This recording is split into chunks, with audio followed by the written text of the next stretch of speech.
Hello everyone, তো দেখো আজকে আমি তোমাদের সঙ্গে শেয়ার করব আমার 15 মাসের বেবির জন্য সকালের ব্রেকফাস্ট তৈরি করছি, সেটাই তোমাদের সঙ্গে শেয়ার করব।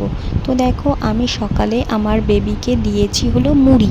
তো মুড়িটা আমি এখন পেস্ট করে নেব। তারপর দেখো এখানে বাদাম নিয়ে নিয়েছি, দুটো কাঠবাদাম আছে, একটা কাজু বাদাম আছে। এগুলো আমি সারা রাত ভিজিয়ে রেখে দিয়েছিলাম নরম হয়ে যাওয়ার জন্য। এখন আমি একটা গ্রেটার দিয়ে গ্রেট করে নেব, কারণ বাদাম একদমই কম, সেজন্য তো পেস্ট করা যাবে না, সেজন্য গ্রেটার দিয়ে আমি গ্রেট করে নিলাম। এখানে আমি উষ্ণ গরম জল নিয়ে নিয়েছি, আর আমার বেবির জন্য 1 চামচ ফর্মুলা মিল্ক এখানে নিয়ে নিলাম।